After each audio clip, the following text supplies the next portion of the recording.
Punjabi radio US से सुन रहे ਸਾਰੇ ਹੀ ਸਰੋਤਿਆਂ ਨੂੰ ਬਲਵਿੰਦਰ ਕੌਰ ਵੱਲੋਂ ਪਿਆਰ ਭਰੀ ਸਤਿ ਸ਼੍ਰੀ ਅਕਾਲ। ਸਰੋਤਿਓ ਪ੍ਰੋਗਰਾਮ ਖਬਰ ਤੇ ਨਜ਼ਰ ਪ੍ਰੋਗਰਾਮ ਦੇ ਵਿੱਚ ਸਾਡੇ ਨਾਲ ਹੋਣਗੇ ਬਲਤੇਜ ਭਾਨੂ ਜੀ। ਦੱਸਣਗੇ ਭਾਰਤ ਵਿੱਚ ਪੰਜਾਬ ਦੇ ਵਿੱਚ ਕੀ ਕੁਛ ਵਾਪਰਿਆ। ਖਬਰਾਂ ਤੇ ਨਜ਼ਰ ਮਾਰਾਂਗੇ। ਖਬਰਾਂ ਤੋਂ ਪਹਿਲਾਂ ਧੰਨਵਾਦ ਸਾਡੇ ਸਪਾਂਸਰਸ ਦਾ ਜਿਨ੍ਹਾਂ ਨੇ ਇਸ ਪ੍ਰੋਗਰਾਮ ਨੂੰ ਸਪਾਂਸਰ ਕੀਤਾ, ਸਭ ਤੱਕ ਪਹੁੰਚਾਇਆ। ਖਾਲਸਾ ਇੰਸ਼ੋਰੈਂਸ ਏਜੰਸੀ ਸੈਨੋਜੇ 4082722500, ਗੁਰਦੀਪ ਸਿੰਘ ਬਿਰਦੀ ਕਲੋਬਸ, ਰਾਮ ਸਿੰਘ ਗਿਰਗਿਲ ਸਲਮਾ, ਮਨਜੀਤ ਸਿੰਘ ਦੀਵਾਨਾ ਫਰਜ਼ਨੋ, ਟਰਕੀਆਣਾ ਇਮੀਗ੍ਰੇਸ਼ਨ ਲਾ ਫਰਮ 4159090503 ਯੈਂਡਰ ਹੋਮ ਲੋਨ ਵਾਲੇ ਮੋਹਨ ਚੀਮਾ ਜੀ 5599052575। ਬਹੁਤ ਬਹੁਤ ਧੰਨਵਾਦ ਕਰਦੇ ਹਾਂ। ਪ੍ਰੋਗਰਾਮਾਂ ਨੂੰ ਸਪਾਂਸਰ ਕਰਦੇ ਹੋ, ਸਭ ਤੱਕ ਪਹੁੰਚਾਉਂਦੇ ਹੋ।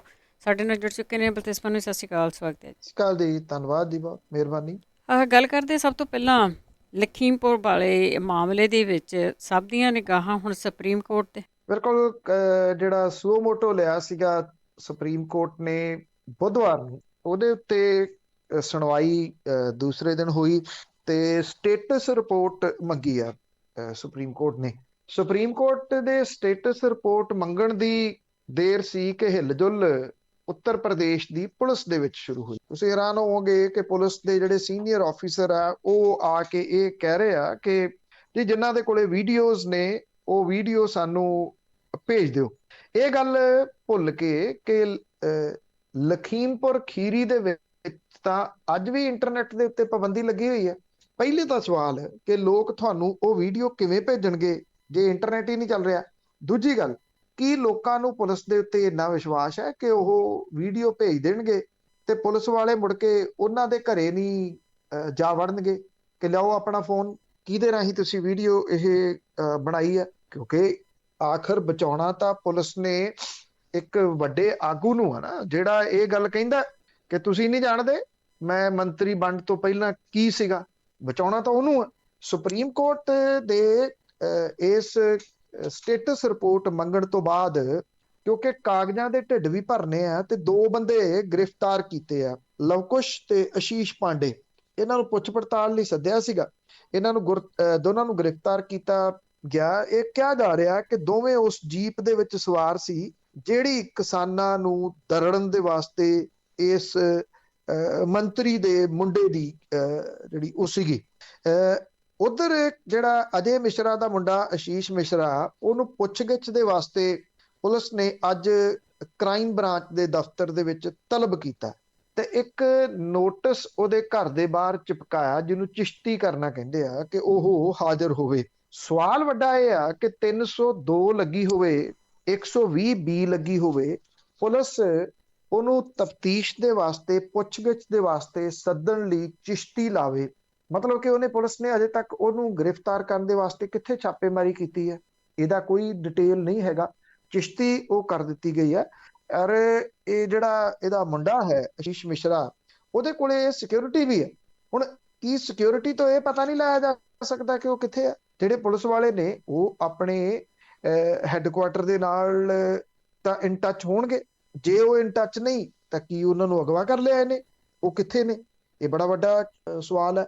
ਸੁਪਰੀਮ ਕੋਰਟ ਦੇ ਉੱਤੇ ਨਿਗਾਹਾਂ ਤਾਂ ਲੱਗੀਆਂ ਹੋਈਆਂ ਨੇ ਕਿ ਸੁਪਰੀਮ ਕੋਰਟ ਕੀ ਕਰਦੀ ਹੈ, ਪਰ ਇਉਂ ਲੱਗਦਾ ਹੈ ਕਿ ਸੁਪਰੀਮ ਕੋਰਟ ਨੂੰ ਟਿੱਚ ਜਾਣਨਾ ਇਹਨਾਂ ਨੇ ਜਿਸ ਕਿਸਮ ਦੇ ਨਾਲ ਚੱਲ ਰਹੇ ਆ। ਉਧਰ ਸੁਪਰੀਮ ਕੋਰਟ ਦੇ ਸਾਬਕਾ ਚੀਫ ਜਸਟਿਸ ਨੇ ਮਦਨ ਬੀ ਲੋਕਰ, ਉਹਨਾਂ ਨੇ ਇਹ ਗੱਲ ਕਹੀ ਹੈ ਕਿ ਲਖੀਮਪੁਰ ਖੀਰੀ ਹਿੰਸਾ ਮਾਮਲੇ ਦੇ ਵਿੱਚ ਕੇਂਦਰੀ ਗ੍ਰਹਿ ਰਾਜ ਮੰਤਰੀ ਅਜੇ ਮਿਸ਼ਰਾ ਨੂੰ ਹੁਣ ਤੱਕ ਅਸਤੀਫਾ ਦੇ ਦੇਣਾ ਚਾਹੀਦਾ ਸੀ।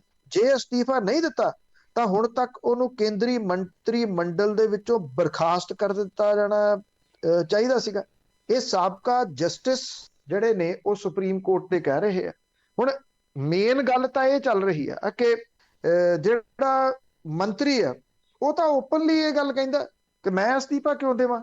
ਕੱਲ ਉਹ ਦਿੱਲੀ ਪੁਲਿਸ ਦੇ ਇੱਕ ਸਮਾਗਮ ਦੇ ਵਿੱਚ ਚੀਫ ਗੈਸਟ ਦੇ ਤੌਰ ਦੇ ਉੱਤੇ ਸ਼ਾਮਲ ਸੀਗਾ। ਸਵਾਲ ਉਸ ਮੰਤਰੀ ਦਾ ਨਹੀਂ ਗਾ। ਸਵਾਲ ਪਹਿਲਾਂ ਤਾਂ ਇਹ ਆ ਉਹਨੂੰ ਜਿਨ੍ਹਾਂ ਨੇ ਸ਼ਾਮਿਲ ਕੀਤਾ ਕਿ ਉਹਦੇ ਪਿਛੋਕੜ ਨਹੀਂ ਜਾਣਦੇ ਕਿ ਉਹਦੇ ਉੱਤੇ ਕਤਲ ਦਾ ਮੁਕੱਦਮਾ ਸੀ। ਉਹ ਜ਼ਮਾਨਤ ਦੇ ਉੱਤੇ ਹੈ ਕੇਸ ਦੇ ਵਿੱਚ, ਜਾਣਦੇ ਸਨ। ਉਹ ਹੁਣ ਨਹੀਂ ਇਹ ਜਾਣਦੇ ਕਿ ਕਿੰਨਾ ਰੌਲਾ ਪੈ ਗਿਆ ਹੋਇਆ ਵਿਸ਼ਵ ਪੱਧਰ ਦੇ ਉੱਤੇ, ਜਾਣਦੇ ਨੇ, ਸਭ ਕੁਝ ਜਾਣਦੇ ਨੇ, ਪਰ ਉਹ ਕਰਨਗੇ ਨਹੀਂ ਕੁਝ ਵੀ, ਕਿਉਂਕਿ ਇਹੀ ਤਾਂ ਉਹਨਾਂ ਦੀ ਪ੍ਰਵਿਰਤੀ ਰਹੀ ਆ। ਇਹਨੂੰ ਤਾਂ ਪਹਿਲਾਂ ਗੁਜਰਾਤ ਮਾਡਲ ਕਿਹਾ ਜਾਂਦਾ ਹੁੰਦਾ ਸੀਗਾ। ਜੀ ਜੀ ਬਿਲਕੁਲ। ਤੇ ਅੱਗੇ ਗੱਲ ਕਰਦੇ ਹੈਗੇ ਆ, ਨਵਜੋਤ ਸਿੱਧੂ ਤੇ ਉਸ ਦੇ ਸਾਥੀਆਂ ਨੂੰ ਪਹਿਲਾਂ ਤੇ ਹਿਰਾਸਤ ਵਿੱਚ ਲੈ ਲਿਆ ਤੇ ਫਿਰ ਹੁਣ ਕੁਝ ਕੁ ਹੋਰ ਲੋਕ ਉਸ ਦੇ ਨਾਲ ਦੇ ਤਾਂ ਨਵਜੋਤ ਸਿੱਧੂ ਨੂੰ ਦੇਰ ਰਾਤ ਜਾਣ ਦੀ ਆਗਿਆ ਦਿੱਤੀ ਗਈ। ਨਵਜੋਤ ਸਿੰਘ ਸਿੱਧੂ ਹੋਰਾਂ ਨੇ ਅਸਤੀਫਾ ਦੇ ਦਿੱਤਾ ਸੀ ਕੁਝ ਦਿਨ ਪਹਿਲਾਂ।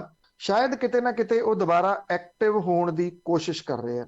ਨਹੀਂ ਤਾਂ ਵੇਖਿਆ ਜਾਵੇ ਤਾਂ ਜਦੋਂ ਕਾਂਗਰਸ ਦੀ ਮੇਨ ਲੀਡਰਸ਼ਿਪ, ਜਿਹਦੇ ਵਿੱਚ ਪ੍ਰਿਯੰਕਾ ਗਾਂਧੀ ਵਾਡਰਾ, ਰਾਹੁਲ ਗਾਂਧੀ ਸ਼ਾਮਲ ਨੇ, ਦੋ ਸੂਬਿਆਂ ਦੇ ਮੁੱਖ ਮੰਤਰੀ ਸ਼ਾਮਲ ਨੇ, ਚਰਨਜੀਤ ਸਿੰਘ ਚੰਨੀ ਤੇ ਭੁਪੇਸ਼ ਬਘੇਲ, ਉਹ ਆਪਣੀ ਲੀਡਰਸ਼ਿਪ ਦੇ ਨਾਲ ਲਖੀਮਪੁਰ ਖੀਰੀ ਜਾਏ, ਤਾਂ ਹੁਣ ਪੰਜਾਬ ਕਾਂਗਰਸ ਏਡਾ ਵੱਡਾ ਕਾਰਾਂ ਦਾ ਕਾਫਲਾ ਲੈ ਕੇ ਕਿਉਂ ਤੁਰੀ ਉਧਰ ਨੂੰ, ਉੱਤਰ ਪ੍ਰਦੇਸ਼ ਵੱਲ ਨੂੰ? ਕੱਲ ਇਹ ਸਮੁੱਚੀਆਂ ਸੜਕਾਂ ਜਾਮ ਰਹੀਆਂ ਜ਼ੀਰਕਪੁਰ ਵਾਲੀਆਂ, ਤੇ ਉੱਤਰ ਪ੍ਰਦੇਸ਼ ਹਰਿਆਣੇ ਦੀ ਜਿਹੜੀ ਸਰਹੱਦ ਹੈ ਉੱਥੇ ਇਹਨਾਂ ਨੂੰ ਡੱਕ ਲਿਆ ਗਿਆ। ਉੱਥੇ ਬਹਿਸ ਬਸਈਆ ਇਹਨਾਂ ਨੇ ਕੀਤਾ। ਉੱਤਰ ਪ੍ਰਦੇਸ਼ ਦੀ ਪੁਲਿਸ ਨੇ ਕਿਹਾ ਕਿ ਉਹਨਾਂ ਨੂੰ ਅੱਗੇ ਜਾਣ ਦੀ ਇਜਾਜ਼ਤ ਨਹੀਂ ਦਿੱਤੀ ਜਾਊਗੀ। ਇਹਨਾਂ ਨੂੰ ਮੁੜ ਕੇ ਥਾਣੇ ਦੇ ਵਿੱਚ ਬਿਠਾ ਲਿਆ, ਜਿਹਦੇ ਵਿੱਚ ਮੰਤਰੀ ਵੀ ਸ਼ਾਮਲ ਸਨ, ਕੁਝ ਪ੍ਰਗਟ ਸਿੰਘ ਹੋਰੀ ਸਨ ਇਹਦੇ ਵਿੱਚ ਰਾਜਾ ਵੜਿੰਗ ਹੋਰੀ ਸ਼ਾਮਲ ਸਨ, ਇਹਦੇ ਵਿੱਚ ਵਿਜੇ ਇੰਦਰ ਸਿੰਗਲਾ ਸ਼ਾਮਲ ਸਨ, MLAs ਕੁਝ ਸ਼ਾਮਲ ਸੀਗੇ। ਉਹਨਾਂ ਨੂੰ ਡੱਕ ਲਿਆ। ਦੇਰ ਰਾਤ ਇਹਨਾਂ ਨੂੰ ਇਜਾਜ਼ਤ ਮਿਲੀ, ਪਰ ਕਾਫਲੇ ਨੂੰ ਨਹੀਂ। ਇਹ ਪਤਾ ਨਵਜੋਤ ਸਿੰਘ ਸਿੱਧੂ ਹੋਰਾਂ ਨੂੰ ਵੀ ਸੀਗਾ, ਇਹ ਪਤਾ ਪੰਜਾਬ ਕਾਂਗਰਸ ਨੂੰ ਵੀ ਸੀਗਾ। ਤੁਸੀਂ ਇਹ ਕਹਿ ਰਹੇ ਹੋ ਕਿ 1000 ਗੱਡੀਆਂ ਦਾ ਕਾਫਲਾ ਲੈ ਕੇ ਅਸੀਂ ਜਾਣਾ। 1000 ਗੱਡੀਆਂ ਦੇ ਕਾਫਲੇ ਨੂੰ ਕੌਣ ਪਰਮਿਸ਼ਨ ਦੇ ਦੂਗਾ ਤੁਹਾਡੀ? ਉਹਨਾਂ ਨੇ ਪਰਮਿਸ਼ਨ ਨਹੀਂ ਸੀ ਦੇਣੀ, ਪਰ ਖਬਰਾਂ ਬਣਾਉਣੀਆਂ ਸੀ ਨਾ ਕਿ ਮੈਂ ਐਕਟਿਵ ਹਾਂ। ਕਾਂਗਰਸ ਪ੍ਰਧਾਨ ਦੇ ਵਜੋਂ ਅਸਤੀਫਾ ਦੇ ਕੇ ਨਵਜੋਤ ਸਿੰਘ ਸਿੱਧੂ ਹੋਰੀ ਹੁਣ ਐਕਟਿਵ ਹੋਣ ਦੀ ਕੋਸ਼ਿਸ਼ ਕਰ ਰਹੇ ਆ। ਰਾਤ ਪਰਮਿਸ਼ਨ ਮਿਲ ਗਈ, ਪਰ ਕਾਫਲੇ ਨੂੰ ਨਹੀਂ। 20 ਤੋਂ 25 ਜਾਣਿਆਂ ਨੂੰ ਵੱਖੋ ਵੱਖਰੀਆਂ ਗੱਡੀਆਂ ਦੇ ਵਿੱਚ ਜਾਣ ਦੀ ਪਰਮਿਸ਼ਨ ਮਿਲੀ ਹੈ, ਤੇ ਇਹ ਰਾਤ ਇਹ ਕੋਈ 10 ਵਜੇ ਦੇ ਕਰੀਬ ਇੱਥੋਂ ਚੱਲੇ ਨੇ। ਤੇ ਅੱਜ ਇਹਨਾਂ ਦੀ ਮੁਲਾਕਾਤ ਲਖੀਮਪੁਰ ਖੀਰੀ ਦੇ ਵਿੱਚ ਉਹਨਾਂ ਪੀੜਤ ਪਰਿਵਾਰਾਂ ਦੇ ਨਾਲ ਸੰਭਾਵੀ ਰੂਪ ਦੇ ਵਿੱਚ ਹੋ ਸਕਦੀ ਹੈ, ਜੇ ਉੱਥੇ ਸਰਹੱਦਾਂ ਦੇ ਉੱਤੇ ਕਿਤੇ ਇਹਨਾਂ ਨੂੰ ਕੋਈ ਪ੍ਰੋਬਲਮ ਨਾ ਆਈ ਤਾਂ। ਜਦੋਂ ਨਵਜੋਤ ਸਿੰਘ ਸਿੱਧੂ ਹੋਰੀ ਤੋਂ ਪਟਿਆਲੇ ਤੋਂ ਨਿਕਲੇ ਆ ਜਾਣ ਦੇ ਵਾਸਤੇ, ਤੇ ਇੱਥੇ ਰਾਜਪੁਰਾ ਰੋਡ ਦੇ ਉੱਤੇ ਟੋਲ ਪਲਾਜ਼ਾ ਪੈਂਦਾ ਧਰੇੜੀ ਜੱਟਾਂ, ਉੱਥੇ 1 ਸਾਲ ਤੋਂ ਬੈਠੇ ਆ ਕਿਸਾਨ। ਉਹਨਾਂ ਕਿਸਾਨਾਂ ਨੇ, ਜਿਹਦੇ ਵਿੱਚ ਬੀਬੀਆਂ ਦੀ ਗਿਣਤੀ ਜ਼ਿਆਦਾ ਸੀ, ਉਹਨਾਂ ਨੇ ਨਵਜੋਤ ਸਿੰਘ ਸਿੱਧੂ ਦੇ ਕਾਫਲੇ ਦਾ ਵਿਰੋਧ ਕੀਤਾ ਤੇ ਇਹ ਆਖਿਆ ਕਿ ਅਸੀਂ ਸਾਲ ਤੋਂ ਬੈਠੇ ਆ, ਪਹਿਲਾਂ ਤਾਂ ਤੁਸੀਂ ਕਿਸਾਨਾਂ ਦੇ ਵਾਸਤੇ ਕਾਫਲੇ ਲੈ ਕੇ ਨਹੀਂ ਗਏ, ਹੁਣ ਤੁਸੀਂ ਇੱਕਦਮ ਕਿਸਾਨਾਂ ਦੇ ਵਾਸਤੇ ਕਾਫਲੇ ਲੈ ਕੇ ਕਿਉਂ ਜਾ ਰਹੇ ਹੋ? ਸਵਾਲ ਵੱਡਾ ਇਹੀ ਆ ਕਿ ਇਹਦੇ ਉੱਤੇ ਸਿਆਸਤ ਹੋ ਰਹੀ ਹੈ। ਚਲੋ ਵਿਰੋਧੀ ਧਿਰਾਂ ਇਸ ਪੱਖੋਂ ਠੀਕ ਹੈ ਕਿ ਵਿਰੋਧੀ ਧਿਰਾਂ ਜੇ ਮਸਲਾ ਇਹ ਨਾ ਚੁੱਕਦੀਆਂ ਤਾਂ ਸ਼ਾਇਦ ਇਹ ਏਡਾ ਵੱਡਾ ਮਸਲਾ ਨਾ ਬਣਦਾ, ਪਰ ਇਹ ਆ ਕਿ ਜਦੋਂ ਮੇਨ ਆਗੂ ਤੁਹਾਡੇ ਜਾ ਆਏ ਆ, ਉਹ ਉੱਥੇ ਗੱਲਬਾਤ ਕਰ ਰਹੇ ਆ, ਫਿਰ ਦੁਬਾਰਾ ਇੱਕ ਸੂਬੇ ਦੇ ਵੱਲੋਂ ਇੰਨੀਆਂ ਕਾਰਾਂ ਲੈ ਕੇ ਜਾਣੀਆਂ ਕਾਫਲਾ, ਇਹ ਸਿਆਸਤ ਹੈ। ਔਰ ਨਿਰੀਪੁਰੀ ਸਿਆਸਤ ਹੈ। ਕਿਤੇ ਨਾ ਕਿਤੇ ਜਿਹੜਾ ਉਹ ਅਸਤੀਫਾ ਦਿੱਤਾ ਉਹਦੇ ਤੋਂ ਧਿਆਨ ਡਾਈਵਰਟ ਕਰਨ ਦੇ ਵਾਸਤੇ ਵੀ ਹੈ, ਉਹਦੇ ਵੱਲ ਵੀ ਹੈ, ਤੇ ਦੂਸਰਾ ਧਿਆਨ ਡਾਈਵਰਟ ਪੰਜਾਬ ਦੀਆਂ ਮੁੱਖ ਮੰਗਾਂ ਜਿਨ੍ਹਾਂ ਨੂੰ ਹਾਈਲਾਈਟ ਕਰਕੇ ਨਵਜੋਤ ਸਿੰਘ ਸਿੱਧੂ ਹੋਰੀ ਪ੍ਰਧਾਨਗੀ ਦੇ ਅਹੁਦੇ ਤੱਕ ਪਹੁੰਚੇ, ਉਹਨਾਂ ਦਾ ਜ਼ਿਕਰ ਨਾ ਕਰਕੇ ਹੁਣ ਇਸ ਪਾਸੇ ਵੱਲ ਨੂੰ ਤੁਰਨਾ ਵੀ ਇੱਕ ਇਹਦਾ ਮਕਸਦ ਹੈ। ਬਿਲਕੁਲ ਜੀ ਬਿਲਕੁਲ, ਕਈ ਕੁਛ ਹੀ ਆ ਇੱਕ ਨਿਸ਼ਾਨੇ ਦੇ ਪਿੱਛੇ। ਤੇ ਜਿਹੜੇ ਕਿਸਾਨਾਂ ਦੇ ਵੱਲ ਬੋਲਦੇ ਸੀ ਭਾਜਪਾ ਦੇ ਆਗੂ, ਉਹਨਾਂ ਨੂੰ ਇਹਨਾਂ ਨੇ ਕਾਰਜਕਾਰਨੀ ਦੇ ਵਿੱਚੋਂ ਕੱਢ ਦਿੱਤਾ।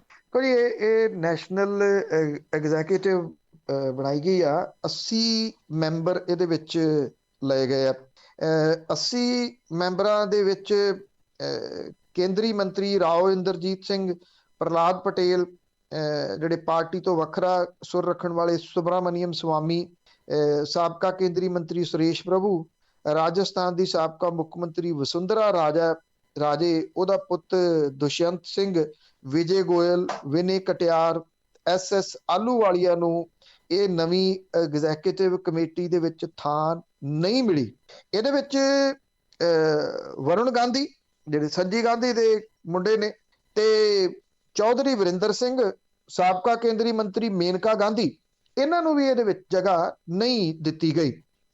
ਕਾਂਗਰਸ ਛੱਡ ਕੇ ਭਾਜਪਾ 'ਚ ਆਏ ਜੋਤਿਰਾਦਿੱਤਿਆ ਸਿੰਧੀਆ, ਕੇਂਦਰੀ ਮੰਤਰੀ ਅਸ਼ਵਨੀ ਵੈਸ਼ਨਵ, ਦਿੱਲੀ ਦੇ ਸੰਸਦ ਮੈਂਬਰ ਰਮੇਸ਼ ਵਿਧੂੜੀ ਇਸ ਨੈਸ਼ਨਲ ਐਗਜ਼ੀਕਿਊਟਿਵ ਦੇ ਵਿੱਚ ਸ਼ਾਮਲ ਕੀਤੇ ਗਏ ਆ। ਪਿਊਸ਼ ਗੋਇਲ, ਧਰਮਿੰਦਰ ਪ੍ਰਧਾਨ, ਨਿਰਮਲਾ ਸੀਤਾਰਮਨ ਬਣੇ ਰਹਿਣਗੇ।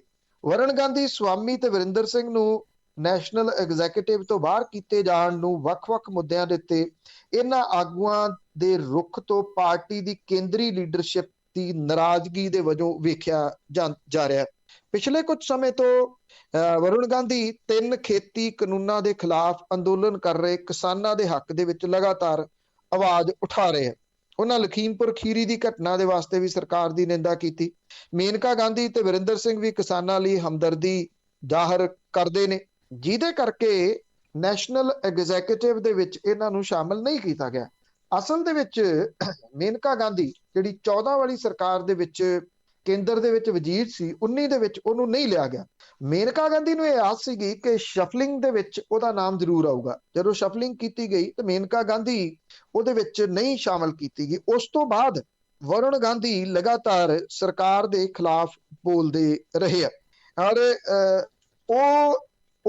ਉਹ ਬੋਲਣ ਹੀ ਇਸੇ ਕਰਕੇ ਲੱਗੇ ਸੀਗੇ। ਅਦਰਵਾਈਜ਼ ਵੇਖਿਆ ਜਾਵੇ ਤਾਂ ਵਰੁਣ ਗਾਂਧੀ ਹੁਰੀ ਤੇ ਚਾਹੇ ਮੇਨਕਾ ਗਾਂਧੀ ਆ, ਚਲੋ ਵਰੁਣ ਗਾਂਧੀ ਤਾਂ ਮਹਿਜ਼ ਮੈਂਬਰ ਪਾਰਲੀਮੈਂਟ ਨੇ, ਮੇਨਕਾ ਗਾਂਧੀ ਬਾਰ-ਬਾਰ ਮੰਤਰੀ ਰਹੀ ਆ ਇੱਥੇ ਕੇਂਦਰ ਦੇ ਵਿੱਚ।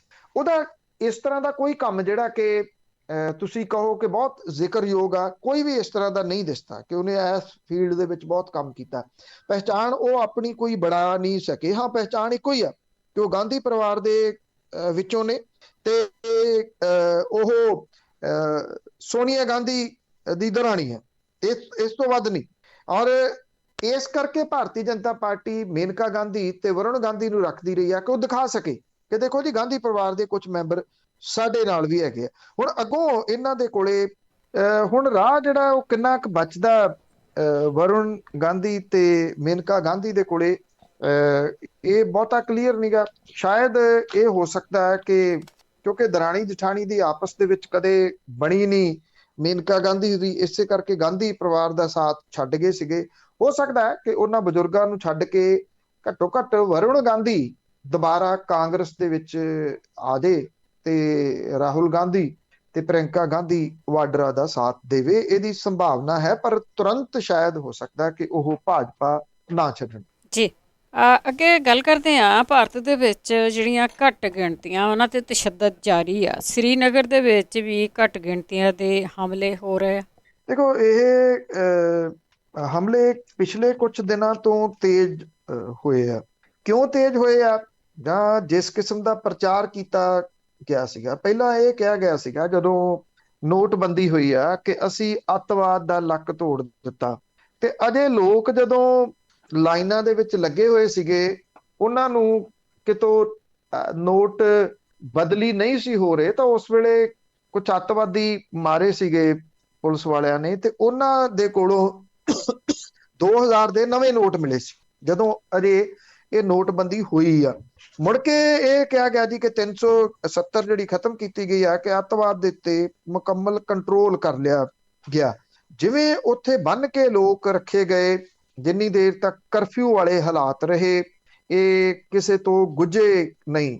ਹੁਣ ਇਹ ਇੱਕਦਮ ਹਮਲੇ ਘੱਟ ਗਿਣਤੀਆਂ ਦੇ ਉੱਤੇ ਕਿਉਂ ਤੇਜ਼ ਹੋਏ ਆ? ਇਹ ਬੜੇ ਸਾਰੇ ਵੱਡੇ ਸਵਾਲ ਨੇ। ਇੱਥੇ ਸਕੂਲ ਦੇ ਉੱਤੇ ਹਮਲਾ ਕੀਤਾ ਗਿਆ। ਇਹਦੇ ਵਿੱਚ 2 ਜਾਣੇ ਜਿਨ੍ਹਾਂ ਦੀ ਮੌਤ ਹੋ ਗਈ ਆ, ਉਹਦੇ ਵਿੱਚ ਮਹਿਲਾ ਮੁੱਖ ਅਧਿਆਪਕ ਸ਼ਾਮਲ ਹੈ ਤੇ ਇੱਕ ਇਹਦੇ ਵਿੱਚ ਅਧਿਆਪਕ ਸ਼ਾਮਲ ਹੈ। ਅਲੂਚੀ ਬਾਗ ਦੀ ਰਹਿਣ ਵਾਲੀ ਸੁਪਿੰਦਰ ਕੌਰ ਸਿੱਖ ਭਾਈਚਾਰੇ ਦੇ ਵਿੱਚੋਂ ਆ, ਤੇ ਜੰਮੂ ਦੇ ਰਹਿਣ ਵਾਲੇ ਅਧਿਆਪਕ ਜਿਹੜਾ ਸੀ ਉਹ ਦੀਪਕ ਚੰਦ ਵਜੋਂ ਉਹਦੀ ਪਹਿਚਾਣ ਹੋਈ ਆ। ਇਹਨਾਂ ਟੀਚਰਾਂ ਦੀ ਹੱਤਿਆ ਤੋਂ ਬਾਅਦ ਕਸ਼ਮੀਰ ਦੇ ਵਿੱਚ 5 ਦਿਨਾਂ ਦੇ ਵਿੱਚ ਮਾਰੇ ਗਏ ਆਮ ਲੋਕਾਂ ਦੀ ਗਿਣਤੀ 7 ਹੋ ਗਈ ਆ, ਜਿਹਦੇ ਚੋਂ 6 ਕਤਲ ਸ਼ਹਿਰ ਦੇ ਵਿੱਚ ਹੋਏ ਆ, ਭਾਵ ਕਿ ਸ੍ਰੀਨਗਰ ਦੇ ਵਿੱਚ ਹੋਏ ਆ। ਜੰਮੂ ਕਸ਼ਮੀਰ ਪੁਲਿਸ ਦੇ ਜਿਹੜੇ ਸੀਨੀਅਰ ਆਫੀਸਰ ਨੇ ਉਹ ਇਹ ਗੱਲ ਕਹਿੰਦੇ ਆ ਕਿ ਆਮ ਨਾਗਰਿਕਾਂ, ਖਾਸ ਕਰਕੇ ਘੱਟ ਗਿਣਤੀਆਂ ਨੂੰ ਨਿਸ਼ਾਨਾ ਬਣਾ ਕੇ ਕੀਤੀਆਂ ਗਈਆਂ ਹੱਤਿਆਵਾਂ ਦੇ ਪਿੱਛੇ ਕਸ਼ਮੀਰ 'ਚ ਡਰ ਦਾ ਮਾਹੌਲ ਪੈਦਾ ਕਰਨਾ ਤੇ ਫਿਰਕੂ ਮਾਹੌਲ ਨੂੰ ਖਰਾਬ ਕਰਨਾ। ਉਹ ਇਹ ਵੀ ਕਹਿੰਦੇ ਆ ਕਿ ਪੁਲਿਸ ਨੂੰ ਇਹ ਇਨਪੁਟ ਮਿਲੇ ਨੇ ਕਿ ਇਹਨਾਂ ਘਟਨਾਵਾਂ ਲਈ ਜ਼ਿੰਮੇਵਾਰ ਵਿਅਕਤੀਆਂ ਨੂੰ ਛੇਤੀ ਕਾਬੂ ਕਰ ਲਿਆ ਜਾਊਗਾ। ਇਹਦੇ ਉੱਤੇ ਕਾਂਗਰਸੀ ਆਗੂ ਰਾਹੁਲ ਗਾਂਧੀ ਹੋਰਾਂ ਨੇ ਇਹ ਗੱਲ ਕਹੀ ਆ ਕਿ ਕੇਂਦਰ ਦੀ ਸਰਕਾਰ ਉੱਥੇ ਘੱਟ ਗਿਣਤੀਆਂ ਦੀ ਰੱਖਿਆ ਕਰਨ ਦੇ ਵਿੱਚ ਫੇਲ ਰਹੀ ਆ। ਇਹ ਕਿਹਾ ਕਿ ਨਾ ਤਾਂ ਉੱਥੇ ਇਹ ਹੱਤਿਆਵਾਂ ਨੋਟਬੰਦੀ ਕਰਕੇ ਰੁਕੀਆਂ, ਨਾ ਧਾਰਾ 370 ਹਟਾਉਣ ਦੇ ਨਾਲ ਹੀ ਰੁਕੀਆਂ। ਉਹਨਾਂ ਨੇ ਟਵੀਟ ਕਰਕੇ ਕਿਹਾ ਕਿ ਕਸ਼ਮੀਰ 'ਚ ਹਿੰਸਾ ਦੀਆਂ ਘਟਨਾਵਾਂ ਵੱਧਦੀਆਂ ਜਾ ਰਹੀਆਂ ਨੇ, ਸਰਕਾਰ ਬੁਰੇ ਤਰੀਕੇ ਨਾਲ ਫੇਲ ਰਹੀ ਹੈ। ਇਹ ਕਿਹਾ ਕਿ ਸਾਡੇ ਕਸ਼ਮੀਰੀ ਭਰਾਵਾਂ ਭੈਣਾਂ ਦੇ ਉੱਤੇ ਇਹਨਾਂ ਹਮਲਿਆਂ ਦੀ ਉਹ ਤਿੱਖੀ ਨਿੰਦਾ ਕਰਦੇ ਨੇ। ਉਂਝ ਵੈਸੇ ਇਹਦੇ ਉੱਤੇ ਕੋਈ ਅਜੇ ਪ੍ਰਤੀਕਰਮ ਸੈਂਟਰ ਦੀ ਸਰਕਾਰ ਦਾ ਨਹੀਂ ਆਇਆ ਜੀ, ਆਉਣ ਦੀ ਆਸ ਵੀ ਹੈ ਨਹੀਂਗੀ ਅੱਗੇ। ਇਸ ਤੋਂ ਬਾਅਦ ਇੰਨੀਆਂ ਘਟਨਾਵਾਂ ਤੋਂ ਬਾਅਦ ਲਖੀਮਪੁਰ ਤੋਂ ਬਾਅਦ ਅੰਬਾਲੇ ਦੇ ਵਿੱਚ ਵੀ ਇੱਕ ਭਾਜਪਾ ਦੇ ਆਗੂ ਨੇ ਕਿਸਾਨਾਂ ਦੇ ਉੱਤੇ ਗੱਡੀ ਚਾੜਨ ਦੀ ਕੋਸ਼ਿਸ਼ ਕੀਤੀ ਹੈ ਤੇ ਕਿਸਾਨਾਂ ਨੇ ਵੀ ਅਲਟੀਮੇਟਮ ਦਿੱਤਾ। ਦੇਖੋ, ਇਹ ਜਿਹੜਾ ਆਗੂ ਹੈ, ਮੈਂਬਰ ਪਾਰਲੀਮੈਂਟ ਹੈ, ਇਹ ਨੈਬ ਸੈਣੀ, ਇਹ ਕੋਈ ਪਹਿਲੀ ਵਾਰੀ ਨਹੀਂ ਉਹਨੇ ਇਸ ਤਰ੍ਹਾਂ ਦਾ ਆਡਾ ਲਿਆ ਕਿਸਾਨਾਂ ਦੇ ਨਾਲ। ਬਾਰ-ਬਾਰ ਉਹਨੇ, ਜਿਉਂ ਅੰਦੋਲਨ ਸ਼ੁਰੂ ਹੋਇਆ, ਨੈਬ ਸੈਣੀ ਨੇ ਬਾਰ-ਬਾਰ ਕਿਸਾਨਾਂ ਦੇ ਵਾਸਤੇ ਭੱਦੀ ਸ਼ਬਦਾਵਲੀ ਵਰਤੀ ਆ, ਕਿਸਾਨਾਂ ਨੂੰ ਨਿਸ਼ਾਨਾ ਬਣਾਇਆ, ਕਿਸਾਨਾਂ ਨੇ ਉਹਦਾ ਬਾਰ-ਬਾਰ ਵਿਰੋਧ ਕੀਤਾ। ਉਹਦੀ ਗੱਡੀ ਵੀ 2 ਵਾਰੀ ਟੁੱਟ ਚੁੱਕੀ ਹੋਈ ਆ, ਪਰ ਉਹ ਟਲਦਾ ਨਹੀਂਗਾ ਸ਼ਰਾਰਤਾਂ ਕਰਨ ਤੋਂ, ਲੂਤੀਆਂ ਲਾਉਣ ਤੋਂ। ਇਹ ਇੱਥੇ ਅੰਬਾਲੇ ਦੇ ਨਜ਼ਦੀਕ ਨਾਰਾਇਣਗੜ੍ਹ ਪੈਂਦਾ, ਉੱਥੇ ਇਹਦਾ ਸਮਾਗਮ ਸੀਗਾ ਤੇ ਉਹਦੇ ਵਿੱਚ ਖੇਡ ਮੰਤਰੀ ਸੰਦੀਪ ਸਿੰਘ ਨੇ ਆਉਣਾ ਸੀਗਾ। ਸੈਣੀ ਭਵਨ ਦੇ ਵਿੱਚ ਸਮਾਰੋਹ ਸੀਗਾ। ਇੱਥੇ ਪਤਾ ਲੱਗਦਿਆਂ ਕਿਸਾਨ ਪਹੁੰਚ ਗਏ। ਕਿਸਾਨਾਂ ਦੇ ਉੱਤੇ ਇੱਥੇ ਵੀ ਗੱਡੀ ਚੜਾਉਣ ਦੀ ਕੋਸ਼ਿਸ਼ ਕੀਤੀ ਨੈਬ ਸੈਣੀ ਦੇ ਵੱਲੋਂ। ਇੱਕ ਕਿਸਾਨ ਜ਼ਖਮੀ ਹੋ ਗਿਆ, ਉਹ ਇਸ ਵੇਲੇ ਹਸਪਤਾਲ ਦੇ ਵਿੱਚ ਜੇਰੇ ਇਲਾਜ ਆ, ਉਹਦੇ ਸੱਟਾਂ ਲੱਗੀਆਂ ਨੇ ਪਰ ਉਹ ਖਤਰੇ ਤੋਂ ਜ਼ਰੂਰ ਬਾਹਰ ਹੈ। ਜਿਹੜੇ ਕਿਸਾਨ ਆਗੂ ਨੇ ਉਹਨਾਂ ਨੇ ਪੁਲਿਸ ਵਾਲਿਆਂ ਨੂੰ ਮਿਲ ਕੇ, ਸੀਨੀਅਰ ਅਫਸਰਾਂ ਨੂੰ ਮਿਲ ਕੇ ਮੈਮੋਰੰਡਮ ਦਿੱਤਾ। ਇਹ ਕਿਹਾ ਕਿ 10 ਅਕਤੂਬਰ ਤੱਕ ਜੇਕਰ ਇਸ ਮੈਂਬਰ ਪਾਰਲੀਮੈਂਟ ਨੈਬ ਸੈਣੀ ਦੇ ਉੱਤੇ ਕੋਈ ਕਿਸੇ ਕਿਸਮ ਦੀ ਕਾਰਵਾਈ ਨਾ ਕੀਤੀ ਗਈ ਤਾਂ ਉਹ ਥਾਣੇ ਦਾ ਘਿਰਾਓ ਕਰਨਗੇ। ਪੁਲਿਸ ਦਾ ਕਹਿਣਾ ਹੈ ਕਿ ਮਾਮਲੇ ਦੀ ਜਾਂਚ ਤੋਂ ਬਾਅਦ ਬਣਦੀ ਕਾਰਵਾਈ ਕੀਤੀ ਜਾਊਗੀ। ਇਹਨੇ ਜਿਹੜੇ ਕਿਸਾਨ ਜਥੇਬੰਦੀਆਂ ਦੇ ਆਗੂ ਨੇ ਉਹ ਕਹਿੰਦੇ ਆ ਕਿ ਜਾਣ ਬੁੱਝ ਕੇ ਇਹਨੇ ਕਿਸਾਨਾਂ ਦੇ ਉੱਤੇ ਗੱਡੀ ਚੜਾਉਣ ਦੀ ਕੋਸ਼ਿਸ਼ ਕੀਤੀ। ਇਹਦੇ ਨਾਲ ਭਵਨਪ੍ਰੀਤ ਸੀਗਾ ਉਹ ਜ਼ਖਮੀ ਹੋ ਗਿਆ। ਭਵਨਪ੍ਰੀਤ ਇਸ ਵੇਲੇ ਹਸਪੀਟਲ ਦੇ ਵਿੱਚ ਜੇਰੇ ਇਲਾਜ ਹੈ। ਦੇਖੋ, ਨੈਬ ਸੈਣੀ ਨੇ ਤਾਂ ਗੱਡੀ ਚੜਾਉਣੀ ਆ, ਜਦੋਂ ਉੱਥੋਂ ਦਾ ਮੁੱਖ ਮੰਤਰੀ ਸ਼ਰੇਆਮ ਇਹ ਕਹਿ ਰਿਹਾ ਕਿ ਜਿਹੜੀ ਗੁੰਡਾ ਬ੍ਰਿਗੇਡ ਹੈ, ਲੱਠਮਾਰ ਨੇ, ਉਹ 500 600 ਇੱਕ ਹਲਕੇ ਦੇ ਵਿੱਚ ਖੜੇ ਕਰੋ ਤੇ ਜੈਸੇ ਕੋ ਤੈਸਾ ਜਿਹੜਾ ਉਹ ਕਰੋ। ਇਹ ਵੀ ਕਹਿੰਦਾ ਕਿ ਛੜਾ ਅਸੀਂ ਲਵਾਂਗੇ, ਜੇ ਜੇਲ੍ਹ ਵੀ ਰਹਿ ਥੋੜੀ ਦੇਰ ਤੇ ਵੱਡੇ ਲੀਡਰ ਬਣ ਕੇ ਨਿਕਲੋਗੇ। ਐਸੀਆਂ ਬੇਹੂਦੀਆਂ ਗੱਲਾਂ ਜਦੋਂ ਵੱਡੇ ਨੇਤਾ ਕਰਨਗੇ ਤੇ ਫਿਰ ਬਾਕੀਆਂ ਨੇ ਵੀ ਤਾਂ ਉਹਨਾਂ ਨੂੰ ਫੋਲੋ ਕਰਨਾ ਨਾ ਉਸੇ ਤਰੀਕੇ ਦੇ ਨਾਲ।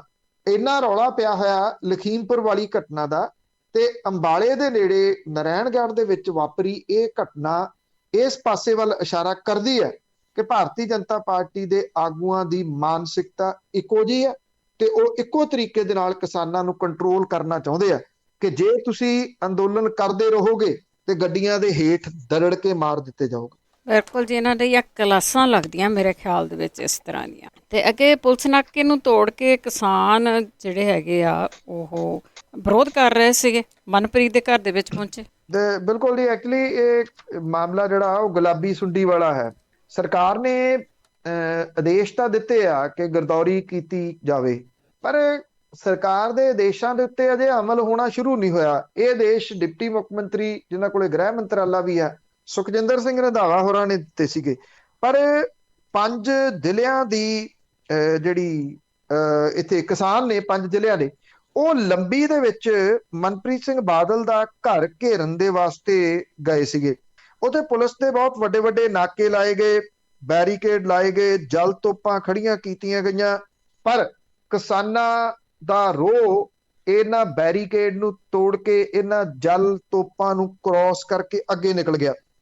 ਪਹਿਲਾਂ ਕਿਸਾਨਾਂ ਨੇ ਪ੍ਰਸ਼ਾਸਨ ਨੂੰ ਇਹ ਗੱਲ ਕਹੀ ਕਿ ਨਾਕੇ ਚੁੱਕ ਦਿਓ, ਨਹੀਂ ਤਾਂ ਅਸੀਂ 2 ਘੰਟਿਆਂ ਦੇ ਵਿੱਚ ਇਹ ਨਾਕੇ ਤੋੜ ਦਿਆਂਗੇ। ਪ੍ਰਸ਼ਾਸਨ ਨੇ ਇਹ ਗੱਲ ਕਹੀ ਕਿ ਕੋਈ ਨਹੀਂ, ਅਸੀਂ ਤੁਹਾਡੀ ਗੱਲਬਾਤ ਚੰਡੀਗੜ੍ਹ ਕਰਵਾ ਦਿੰਦੇ ਹਾਂ।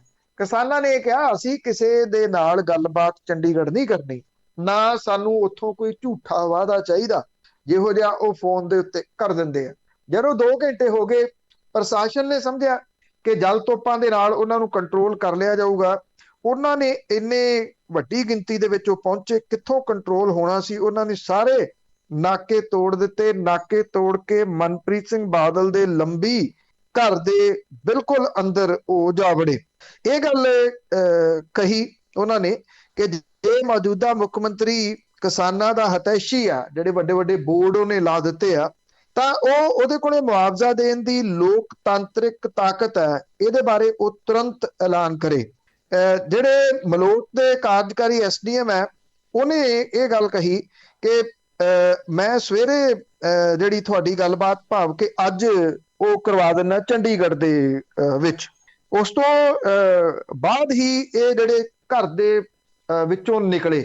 ਜਿਸ ਤਰੀਕੇ ਦੇ ਨਾਲ ਧਾਵਾ ਬੋਲ ਦਿੱਤਾ ਕਿਸਾਨਾਂ ਨੇ ਮਨਪ੍ਰੀਤ ਸਿੰਘ ਬਾਦਲ ਦੇ ਘਰ ਦੇ ਉੱਤੇ, ਇੱਥੋਂ ਤੁਸੀਂ ਅੰਦਾਜ਼ਾ ਲਾ ਸਕਦੇ ਹੋ ਕਿ ਕਿਹੋ ਜਿਹੇ ਹਾਲਾਤ ਬਣੇ ਹੋਏ ਨੇ ਇਸ ਗੁਲਾਬੀ ਸੁੰਡੀ ਦੇ ਨਾਲ, ਜਿਹੜੇ ਨਰਮੇ ਦੀ ਫਸਲ ਤਬਾਹ ਹੋਈ ਹੈ। ਇੱਕ ਤਾਂ ਦੇਖੋ ਖੁਦਕੁਸ਼ੀਆਂ ਹੋ ਰਹੀਆਂ ਨੇ ਬੜੀ ਤੇਜ਼ੀ ਦੇ ਨਾਲ ਇਸ ਪੂਰੀ ਬੈਲਟ ਦੇ ਉੱਤੇ। ਕਿਸਾਨਾਂ ਨੇ ਵੀ ਇੱਕ ਭਾਵਨਾਤਮਕ ਅਪੀਲ ਕੀਤੀ ਪਿਛਲੇ ਦਿਨੀ, ਕਿਸਾਨ ਜਥੇਬੰਦੀਆਂ ਨੇ ਕਿਸਾਨਾਂ ਨੂੰ, ਕਿ ਖੁਦਕੁਸ਼ੀਆਂ ਨਾ ਕਰੋ, ਖੁਦਕੁਸ਼ੀ ਕਿਸੇ ਸਮੱਸਿਆ ਦਾ ਹੱਲ ਨਹੀਂ, ਆਪਾਂ ਲੜਾਂਗੇ। ਸਵਾਲ ਇਹ ਆ ਕਿ ਕਿਸਾਨ ਜਿਹੜਾ ਚੁਫੇਰਿਓਂ ਘਿਰ ਗਿਆ, ਕੈਪਟਨ ਅਮਰਿੰਦਰ ਸਿੰਘ ਹੁਰੀ ਤਾਂ ਹੋ ਗਏ ਇਹ ਵਾਅਦਾ ਕਰਕੇ ਕਿ ਜਿਹੜਾ ਤੁਸੀਂ ਕਰਜ਼ਾ ਚੁੱਕਿਆ, ਚਾਹੇ ਸਰਕਾਰੀ ਬੈਂਕ ਤੋਂ ਲਿਆ, ਚਾਹੇ ਪ੍ਰਾਈਵੇਟ ਬੈਂਕ ਤੋਂ ਲਿਆ, ਚਾਹੇ ਆੜਤੀਆਂ ਤੋਂ ਲਿਆ, ਚਾਹੇ ਗੁਆਂਢੀਆਂ ਤੋਂ ਲਿਆ, ਉਹ ਹੁਣ ਤੁਸੀਂ ਆਪ ਹੀ ਭਰੋਗੇ। ਮਤਲਬ ਕਿ ਉਹ ਤਾਂ ਆਪ ਤਾਂ ਰਹੇ ਨਹੀਂ ਮੁੱਖ ਮੰਤਰੀ, ਲੋਕਾਂ ਨੂੰ ਵਾਅਦੇ ਕਰਤੇ, ਲੋਕਾਂ ਨੇ ਕਿਸ਼ਤਾਂ ਨਹੀਂ ਭਰੀਆਂ, ਉਹ ਬੈਂਕ ਡਿਫਾਲਟਰ ਹੋ ਗਏ। ਇਹ ਸੁੰਡੀ ਆਣ ਪਈ, ਨਰਮੇ ਦੀ ਫਸਲ ਤਬਾਹ ਹੋ ਗਈ, ਲਗਭਗ ਤਬਾਹ ਹੋ ਗਈ। ਸਰਕਾਰ ਅਜੇ ਵੀ ਲੱਲਾ ਭੱਬਾ ਕਰੀ ਜਾਂਦੀ ਆ, ਗਰਦੌਰੀ ਕਰਾਵਾਂਗੇ, ਕਰਾ ਰਹੇ ਆ, ਕਦੋਂ ਕਰਾਉਣੀ ਆ, ਕਿਵੇਂ ਹੋਣੀ ਆ, ਇਹਦਾ ਕੁਝ ਪਤਾ ਨਹੀਂ। ਕਿਸਾਨਾਂ ਦੇ ਵਿੱਚ ਇਹ ਵੱਧ ਰਿਹਾ ਰੋਹ ਇਸ ਪੱਖੋਂ ਬੜਾ ਖਤਰਨਾਕ ਹੈ ਕਿ ਉਹ ਨਾਕਿਆਂ ਨੁਕਿਆਂ ਦੀ ਪਰਵਾਹ ਵੀ ਨਹੀਂ ਕਰ ਰਹੇ। ਨਾਕੇ ਤੋੜ ਕੇ ਉਹ ਫਾਈਨੈਂਸ ਮਿਨਿਸਟਰ ਦੇ ਘਰ ਤੱਕ ਪਹੁੰਚ ਗਏ। ਇਹਦਾ ਮਤਲਬ ਉਹ ਕਿਤੇ ਵੀ ਪਹੁੰਚ ਸਕਦੇ ਆ। ਜਿਹੜੇ ਖਜ਼ਾਨਾ ਮੰਤਰੀ ਆ, ਉਹ ਪ੍ਰਾਈਵੇਟ ਬੱਸਾਂ ਵਾਲਿਆਂ ਨੂੰ ਇਹ ਕਹਿੰਦੇ ਆ, ਇਹ ਪ੍ਰਾਈਵੇਟ ਬੱਸਾਂ ਵਾਲੇ ਕਹਿੰਦੇ ਆ ਕਿ ਅਸੀਂ ਇਹ ਕਿਹਾ ਸੀਗਾ 9ਵੇਂ ਮਹੀਨੇ ਤੱਕ ਸਾਡਾ ਟੈਕਸ ਮਾਫ ਕਰ ਦਿਓ। ਕਹਿੰਦੇ ਵਿੱਤ ਮੰਤਰੀ ਮਨਪ੍ਰੀਤ ਸਿੰਘ ਬਾਦਲ ਹੋਰਾਂ ਨੇ ਕਿਹਾ ਨਹੀਂ 9ਵੇਂ ਮਹੀਨੇ ਤੱਕ ਥੋੜੀ, 2022 ਤੱਕ ਤੁਹਾਡਾ ਟੈਕਸ ਸਾਰਾ ਮਾਫ ਕਰਾਂਗੇ। ਕਹਿੰਦੇ ਅਸੀਂ ਇਸ ਕਰਕੇ ਟੈਕਸ ਨਹੀਂ ਦੇ ਰਹੇ, ਜਿਹੜੀਆਂ ਟੈਕਸ ਨਾ ਭਰਨ ਕਰਕੇ ਬੱਸਾਂ ਜਿਹੜੀਆਂ ਫੜੀਆਂ ਗਈਆਂ ਸੀ, ਉਹ ਕਿਉਂਕਿ ਸਾਂਝ ਭਿਆਲੀ ਆ 75-25 ਵਾਲੀ, ਤੇ ਪਰਿਵਾਰ ਉਹੀ ਆ, ਉਹਨਾਂ ਨੂੰ ਤਾਂ ਛੋਟਾਂ ਦਿੱਤੀਆਂ ਜਾ ਰਹੀਆਂ ਨੇ। ਕਿਸਾਨਾਂ ਦੇ ਮਾਮਲੇ ਦੇ ਉੱਤੇ ਮਨਪ੍ਰੀਤ ਸਿੰਘ ਬਾਦਲ ਨੇ ਚੁੱਪ ਵੱਟੀ ਹੋਈ। ਜੀ ਦੇਖੋ ਰਲ ਮਿਲ ਕੇ ਕਿੰਨੇ ਆਗੂ ਕੀ ਕੁਛ ਕਰਦੇ ਪੰਜਾਬ ਸੇ ਹੋਣਾ। ਤੇ ਅੱਗੇ ਪੰਥਕ ਹਲਕਾ ਸੁਲਤਾਨਪੁਰ ਲੋਧੀ ਤੋਂ ਇੱਕ ਕਾਂਗਰਸੀ ਪਿਛੋਕੜ ਵਾਲੇ ਆਗੂ ਨੂੰ ਟਿਕਟ ਮਿਲੀ ਹੈ। ਈਵਨ ਕਾਂਗਰਸੀ ਪਿਛੋਕੜ ਨਹੀਂ ਜੀ, ਕਾਂਗਰਸੀ ਨੂੰ ਟਿਕਟ ਦਿੱਤੀ ਜਿਹੜੀ ਉਹ ਜ਼ਿਆਦਾ ਸਹੀ ਲੱਗਦਾ, ਕਿਉਂਕਿ ਉਹ ਸ਼ਾਮਲ ਹੁੰਦੇ ਆ ਅਕਾਲੀ ਦਲ ਦੇ ਵਿੱਚ ਕਾਂਗਰਸ ਛੱਡ ਕੇ। ਕਾਂਗਰਸ ਨੇ ਉਹਨਾਂ ਨੂੰ ਲਾਇਆ ਹੋਇਆ ਸੀਗਾ, ਇੱਕ ਚੇਅਰਮੈਨੀ ਵੀ ਦਿੱਤੀ ਹੋਈ ਸੀਗੀ, ਪੰਜਾਬ ਮਿਲਕ ਫੈਡ ਦੇ ਉਹ ਚੇਅਰਮੈਨ ਸੀਗੇ, ਛੱਡ ਕੇ ਤੇ ਨਾਲ ਦੀ ਨਾਲ ਉਹ ਸ਼ਾਮਲ ਹੁੰਦੇ ਆ। ਤੇ ਅਕਾਲੀ ਦਲ ਨੇ ਉਹਨਾਂ ਨੂੰ ਟਿਕਟ ਦੇਤੀ ਸੁਲਤਾਨਪੁਰ ਲੋਧੀ ਦੀ।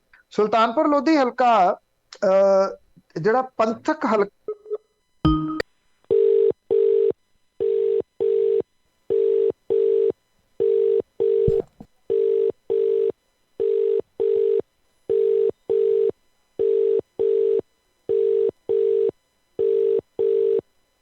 The person you're calling is not answering.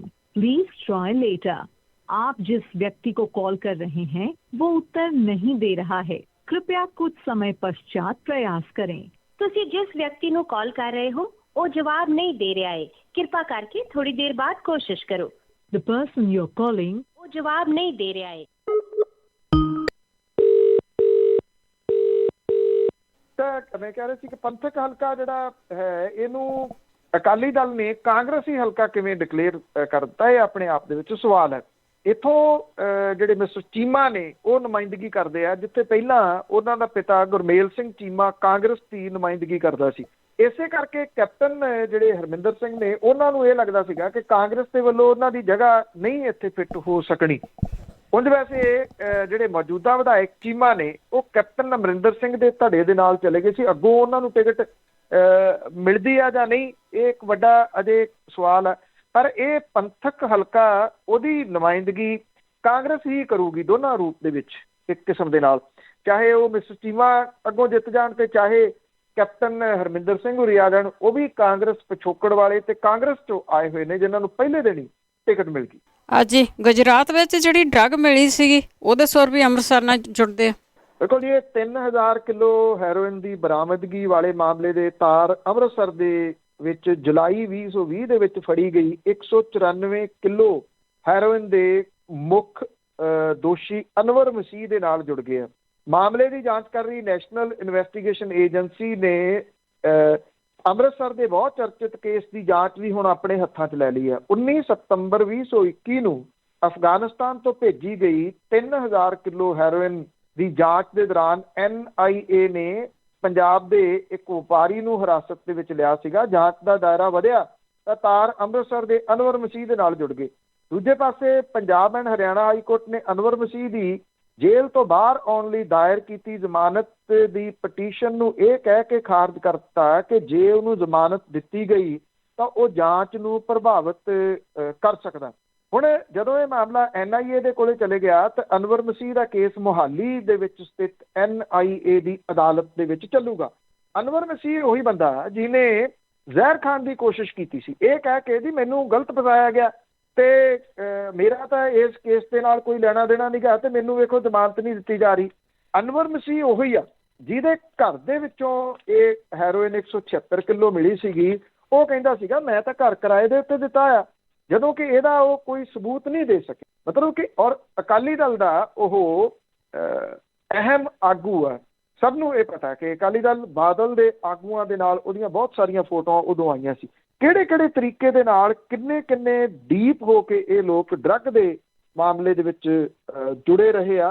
ਹੌਲੀ ਹੌਲੀ ਸਹੀ ਕੁਝ ਚੀਜ਼ਾਂ ਤਾਂ ਸਾਹਮਣੇ ਆ ਹੀ ਰਹੀਆਂ। ਜੀ ਬਹੁਤ ਬਹੁਤ ਧੰਨਵਾਦ ਬਲਤੇਜ ਪੰਨੂ ਜੀ।